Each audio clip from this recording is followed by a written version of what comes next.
Shalom para pemirsa sekalian, senang sekali saya Pendeta Rubin Adi Abraham bisa menjumpai Anda lagi dalam program Nilai Kehidupan. Hari ini saya akan membahas tentang kasih karunia Kristus.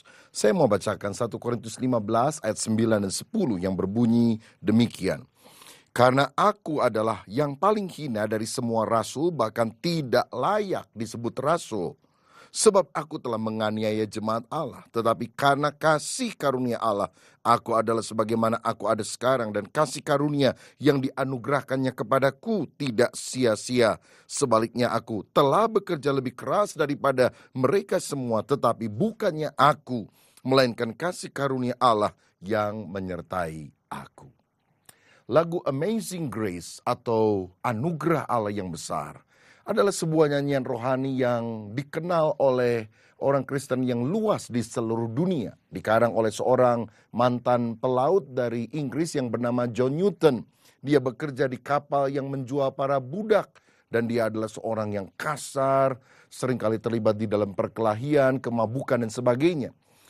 Tetapi satu kali ketika kapalnya hampir karam, dia sungguh-sungguh ketakutan dan berdoa supaya Tuhan menyelamatkan jiwanya. Dan ketika kapal itu berhasil sampai ke tujuan, dia bertobat dari segala dosanya. Bahkan kemudian dia meninggalkan profesinya sebagai pelaut.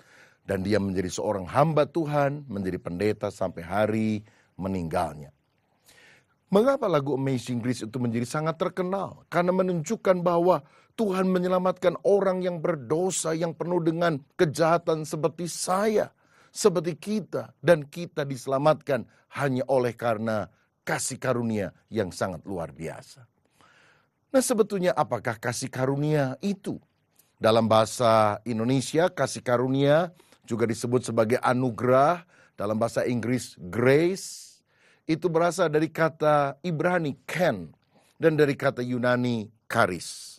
Nah, kata ini pertama kali muncul di dalam Alkitab dalam Kejadian 6 ayat yang ke-8 ketika Allah akan membinasakan dunia yang berdosa dengan air bah. Tetapi Kejadian 6 ayat 8 berkata, tetapi Nuh mendapat kasih karunia di mata Tuhan. Nah, ada dua hal yang berkaitan dengan kasih karunia yang kita bisa lihat dari pengalaman Nuh. Yang pertama, kasih karunia mencakup kebaikan Tuhan. Di mana Nuh yang juga sebetulnya adalah orang berdosa diselamatkan karena dia percaya kepada Tuhan. Tetapi yang kedua, kasih karunia juga mencakup kemampuan Tuhan. Jadi yang pertama, kebaikan Tuhan. Yang kedua, kemampuan Tuhan. Yang membuat Nuh mampu membuat bahtera yang begitu besar di atas gunung lagi. Berarti kasih karunia mencakup dua hal yang sangat dahsyat ini. Di mana Tuhan karena kebaikannya menyelamatkan orang yang tidak layak untuk menerima keselamatan itu sebetulnya. Dan yang kedua, kuasa Tuhan atau kemampuan Tuhan yang membuat kita mampu melayani Dia dan melakukan apa yang merupakan kehendak Tuhan. Itulah yang juga dipahami dan diucapkan oleh Rasul Paulus. Dia adalah orang yang menerima kebaikan Tuhan. Bayangkan dia seorang penganiaya jemaat. Tetapi diselamatkan karena kebaikan Tuhan, bukan karena kebaikannya. Dan Paulus juga mengalami kuasa Tuhan. Sehingga dia setelah bertobat dimampukan menjadi rasul. Artinya utusan Injil bagi Kristus. Dia yang menanam begitu banyak jemaat yang ada di Asia dan di Eropa pada masa hidupnya. Dan menulis hampir setengah dari kitab-kitab di dalam perjanjian baru. Kalau bukan kasih karunia, bagaimana mungkin hal itu bisa terjadi? Karenanya dengan tandas dia berkata, sebab oleh karena kasih karunia, aku adalah sebagaimana aku ada sekarang. Dan aku tidak menyia-nyiakan kasih karunia itu. Aku bekerja lebih keras dari orang lain. Tapi bukan lagi diriku, tetapi kasih karunia Allah yang memampukan aku melakukan semuanya itu. Kalau kita mengalami kasih karunia Kristus, maka kita akan mengalami kebaikan Tuhan dan kita akan mengalami kemampuan Tuhan. Nah, kita mencatat bahwa kasih karunia itu mendatangi kita ketika kita percaya kepada Kristus. Yohanes 1 ayat 17 berkata, sebab hukum Taurat diberikan oleh Musa, tetapi kasih karunia dan kebenaran datang oleh Yesus Kristus. Orang yang hidup di dalam Kristus adalah orang yang hidup di dalam kasih karunia. Nah, di dalam bahasa Inggris ada dua kata yang saling berkaitan, yaitu mercy and grace. Rahmat dan kasih karunia. Apa bedanya? Karena rahmat atau karena kemurahan Tuhan, kita tidak mendapat apa yang seharusnya kita dapatkan, yaitu hukuman, yaitu neraka. Tetapi karena anugerahnya, by His grace, kita mendapatkan apa yang seharusnya tidak kita dapatkan, yaitu berkat, yaitu sorga. Roma 6 ayat 23 berkata, tetapi upah dosa ialah maut, tetapi karunia Allah ialah hidup kekal di dalam Yesus Kristus. Kita yang seharusnya mengalami maut tidak mendapatkan maut itu. Kita yang seharusnya tidak mendapatkan hidup kekal bisa mendapatkan pemberian hidup kekal karena kasih karunia Kristus dinyatakan di dalam kehidupan kita. Nah sekarang apa manfaat dari kasih karunia Kristus? 3 hal saya mau bagikan. Yang pertama, kasih karunia Kristus itu mengampuni dan menyelamatkan. Ingatkah saudara kisah dalam Yohanes pasal yang ke-8 ketika seorang wanita kedapatan berbuat zina dan akan dirajam batu oleh orang-orang Yahudi. Dan mereka memancing Yesus dengan pertanyaan, apakah kita rajam dia sesuai dengan hukum Musa ataukah harus ampuni dia seperti yang kau mengajarkan? Dan Yesus berkata apa? Siapa yang tidak pernah berbuat dosa, lempar wanita ini untuk kali yang pertama. Dan tidak ada yang berani melempar. Pulang semuanya dari yang paling tua sampai paling muda. Kenapa? Karena mereka semuanya melakukan dosa yang sama. Lalu Yesus di ayat 11 berkata, hai perempuan, tidak adakah yang menghukum kau? Tidak ada Tuhan. Dan Tuhan berkata, aku pun tidak menghukum engkau. Pergilah dan jangan berbuat dosa lagi. Apakah berarti Yesus kompromi dengan dosa? Tidak. Bukankah hukuman dosa adalah maut? Benar. Tetapi hukumannya tidak ditanggung oleh wanita tersebut. Hukumannya ditanggung oleh karena kasih karunia Kristus. Oleh Yesus sendiri ketika dia mati di atas kayu salib. Tetapi apakah karena wanita yang berdosa ini sudah mendapatkan kasih karunia, pengampunan, pemulihan, dia boleh berbuat dosa seenaknya lagi? Tentu tidak. Yesus dengan jelas berkata, aku tidak menghukum engkau. Karena itu pergilah dan jangan berbuat dosa lagi. Berarti respon orang yang mendapatkan kasih karunia, yang diampuni, diselamatkan dari dosa, adalah hidup benar, hidup berkenan kepada Tuhan. Keselamatan bukan karena kebaikan kita, tetapi karena anugerah Tuhan. Tetapi buah keselamatan adalah perbuatan baik, di mana kita hidup berkenan kepada Tuhan. Roma 8 ayat 1 berkata, tidak ada lagi penghukuman di dalam Kristus. Siapa yang ada di dalam Kristus, dia hidup di dalam kasih karunia. Tetapi orang yang hidup di dalam kasih karunia tentu tidak hidup di dalam dosa. Ini yang dicatat dalam Efesus 2 ayat 8-10. Sebab karena kasih karunia kamu diselamatkan oleh iman. Itu bukan hasil usahamu tetapi pemberian Allah. Itu bukan hasil pekerjaanmu, jangan ada orang yang memegahkan diri. Karena kita ini buatan Allah, diciptakan dalam Kristus Yesus untuk melakukan pekerjaan baik yang dipersiapkan Allah sebelumnya. Ia mau supaya kita hidup di dalamnya. Saudara, kalau engkau merasa dirimu najis, berdosa dan kotor, mintalah pengampunan, kasih karunia dari Tuhan Yesus. Semua agama berkata dicari orang suci. Hanya Yesus yang berkata, orang sehat tidak perlu dokter. Yang perlu dokter adalah orang sakit. Aku datang bukan untuk mencari orang yang benar, tetapi aku datang untuk mencari orang berdosa. Kalau kita bertobat kepada Tuhan, kasih karunia Tuhan dilimpahkan. Kebaikan Tuhan akan kita alami. Dan setelah itu kemampuan Tuhan yang membuat kita hidup benar, hidup berkenan kepada Dia, juga Tuhan akan berikan kepada kita. Di sini muncul pertanyaan, apakah orang yang sudah diselamatkan oleh karena kasih karunia Kristus harus melakukan hukum Tuhan, khususnya hukum Taurat? Dalam hal ini dasatita 10 perintah Allah.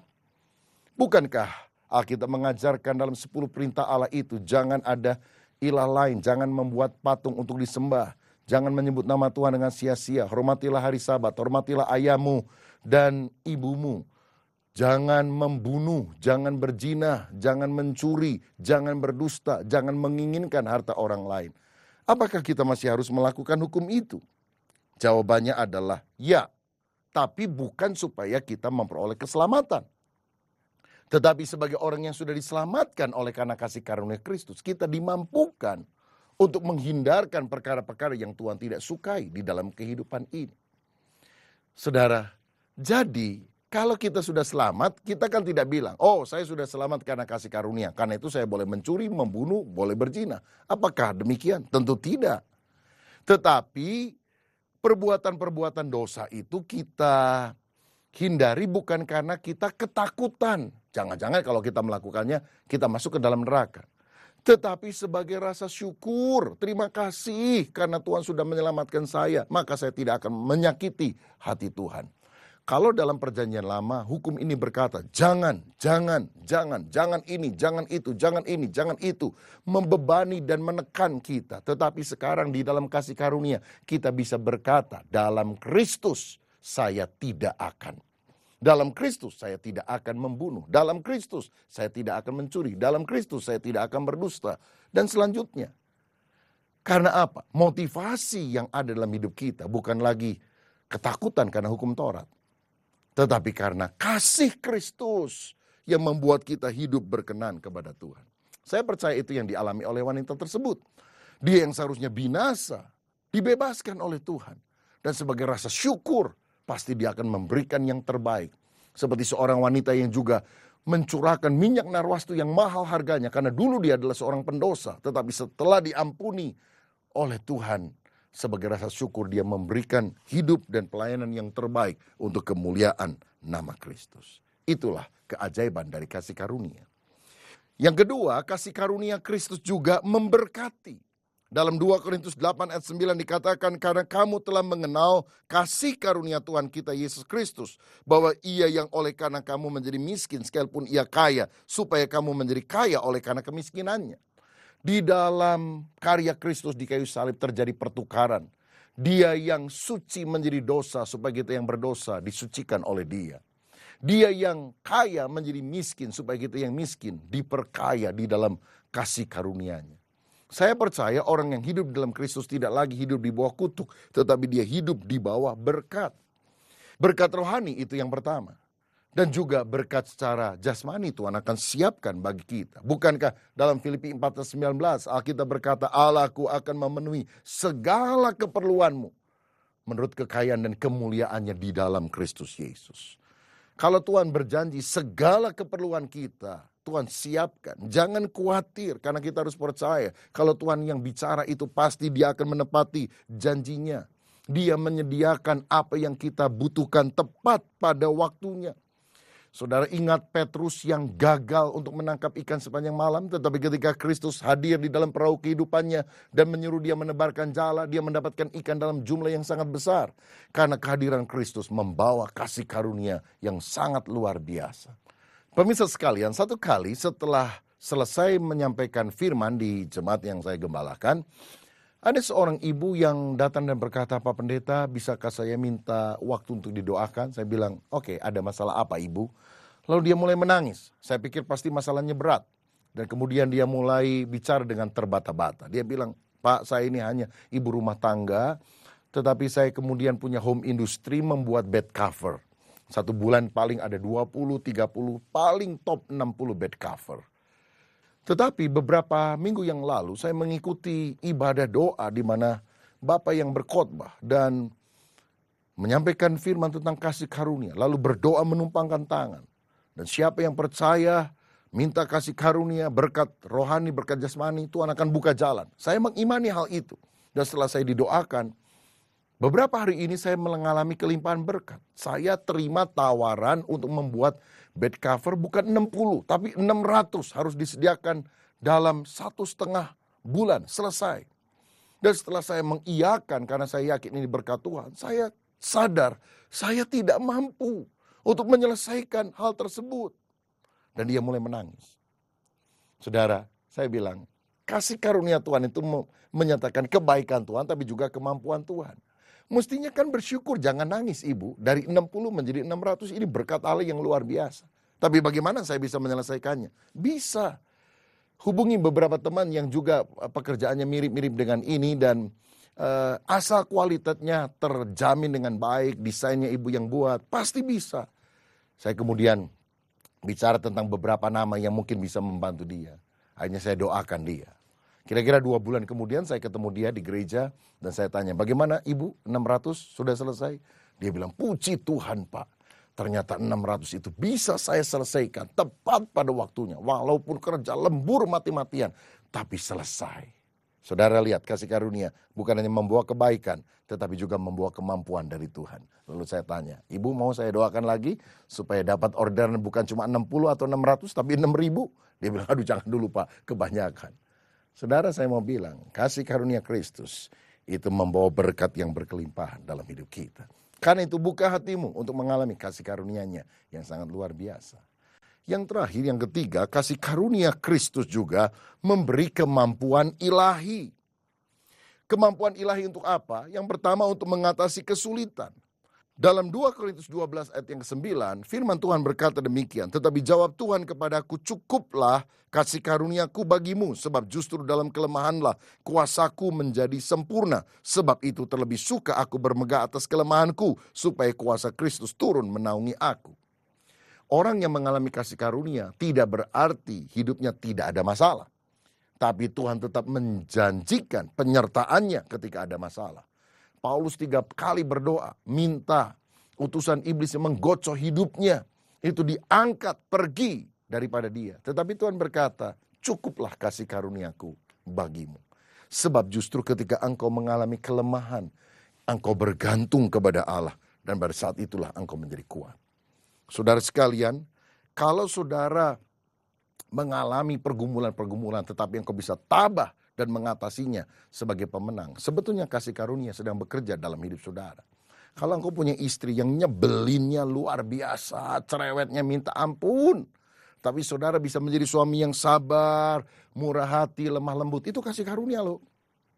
Atau kalau saudara seorang istri yang punya suami galaknya minta ampun, gak suka kasih uang belanja, lagi pula dia selingkuh dengan beberapa wanita, tapi engkau masih bisa sabar, mengampuni, mendoakan supaya dia bertobat. Itu kasih karunia. Kasih karunia yang luar biasa. Maka saya mau katakan, orang yang menderita karena Kristus, karena kebenaran, itu adalah kasih karunia.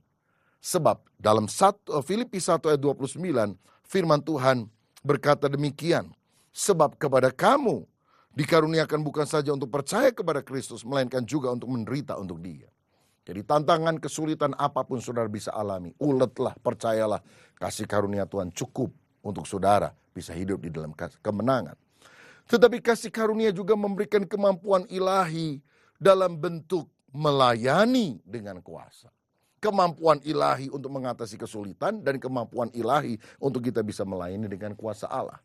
Kisah 1 ayat 8 berkata, tetapi kamu akan menerima kuasa kalau Roh Kudus turun ke atas kamu, dan kamu akan menjadi saksiku. Nah, biasanya pemberian kuasa ini dihubungkan dengan pengurapan. Di dalam Perjanjian Lama ada upacara keagamaan yang berkaitan dengan pemberian minyak kepada orang yang diangkat dalam salah satu dari 3 jabatan ini, yaitu imam, nabi, atau raja. Saudara, imam itu adalah pengantara manusia dengan Allah. Nabi adalah juru bicara Allah kepada umatnya. Dan raja adalah orang yang melaksanakan keputusan kehendak Allah kepada seluruh rakyatnya. Manusia biasa bagaimana mungkin bisa mengemban tugas yang sangat luhur ini? Tidak bisa, kecuali pengurapan, pemampuan ilahi membuat dia bisa melaksanakan hal tersebut. Hal ini nampak misalnya dalam kehidupan Daud, seorang gembala biasa, bahkan dianggap remeh oleh keluarganya. Ketika minyak pengurapan turun ke atas dia, dituangkan oleh Nabi Samuel, seperti dicatat dalam 1 Samuel 16 ayat yang ke-13. Sejak hari itu berkuasalah Roh Allah atas diri Daud. Dan sejak dia diurapi oleh Tuhan, Daud bisa mengalahkan Goliat yang besar. Daud bisa menjadi raja Israel yang luar biasa. Bukan lagi karena kemampuannya, tetapi karena kasih karunia Tuhan yang bekerja di dalam kehidupannya.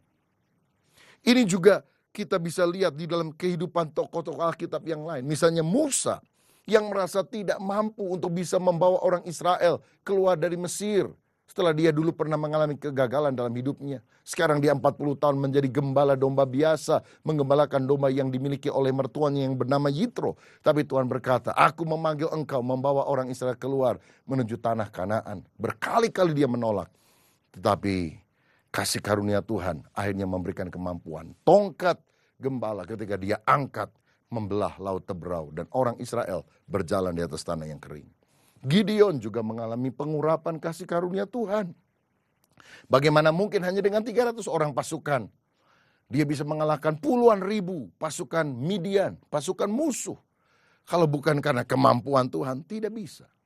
Saudara, kalau engkau mengalami kasih karunia, engkau akan mengalami kebaikan-kebaikan Tuhan yang luar biasa. Tahun ini akan menjadi tahun yang penuh dengan kelimpahan berkat dalam hidup saudara. Dan kalau engkau mengalami kasih karunia, kemampuan, kuasa Tuhan yang membuat saudara bisa melakukan apa yang saudara pikir tidak bisa engkau lakukan, itu akan terjadi dalam kehidupanmu. Maukah engkau menerima kasih karunia Kristus? Jika ya, bagaimana caranya? Saya bacakan 2 Petrus 3 ayat yang ke-18 yang berkata demikian. Tetapi bertumbuhlah dalam kasih karunia dan dalam pengenalan akan Tuhan dan Juru Selamat kita, Yesus Kristus. Baginya kemuliaan sekarang dan sampai selama-lamanya. Kalau saudara ingin mengalami kehidupan dari satu kasih karunia pada kasih karunia yang lebih besar, ternyata Alkitab menunjukkan kasih karunia itu berjalan paralel dengan pengenalan akan Kristus. Semakin kita mengenal Kristus, semakin kita intim dengan Dia, kasih karunia yang berlimpah-limpah akan Tuhan tambahkan dalam hidup kita. Karenanya tidak heran Paulus pernah berkata, yang ku kehendaki ialah mengenal Dia dengan kuasa kebangkitannya. Sebab semakin mengenal Kristus, kasih karunia dilimpahkan lebih dahsyat. Atau seperti yang Daud katakan dalam Mazmur 27 ayat yang keempat. Satu hal telah ku minta kepada Tuhan, itulah yang ku ingini. Diam di rumah Tuhan seumur hidupku, menikmati baitnya. Diam di rumah Tuhan, menikmati hadirat Tuhan, menyebabkan kasih karunia Allah lebih melimpah. Saudaraku, jalinlah keintiman dengan Tuhan, sehingga kita lebih mengenal Dia secara pribadi. Saya berdoa kasih karunia Yesus mengalir secara dahsyat dalam hidup saudara. Kasih karunia itu membuat pembedaan. Ada pengampunan dan pemulihan yang saudara akan alami. Ada berkat-berkat yang dahsyat yang saudara akan terima. Dan ada kemampuan ilahi untuk kita mengatasi kesulitan. Bahkan untuk kita bisa melayani sesuai dengan kuasa Tuhan. Saya mau berdoa untuk saudara yang rindu mengalami kasih karunia Kristus. Bapa Surgawi, hamba sudah menyampaikan firman-Mu. Hamba berdoa supaya anak-anak-Mu mengalami kasih karunia Kristus di dalam kehidupannya. Terimalah kasih karunia Kristus mengalir dalam kehidupanmu. Terima kasih Bapa. Kami percaya akan anugerah Tuhan yang limpah dalam hidup kami. Dalam nama Yesus. Amin. Saudara percayalah kasih karunia mengalir dalam hidupmu. Pelayanan adalah apa yang kita lakukan kepada Tuhan. Ketaatan adalah apa yang kita lakukan kepada Tuhan. Tetapi kasih karunia adalah apa yang Tuhan lakukan kepada kita. Dan percayalah kasih karunia mendahului ketaatan, mendahului pelayanan. Saya yakin apa yang Tuhan bisa lakukan untuk saudara jauh lebih besar dari apa yang kita bisa lakukan untuk Dia. Tuhan memberkati.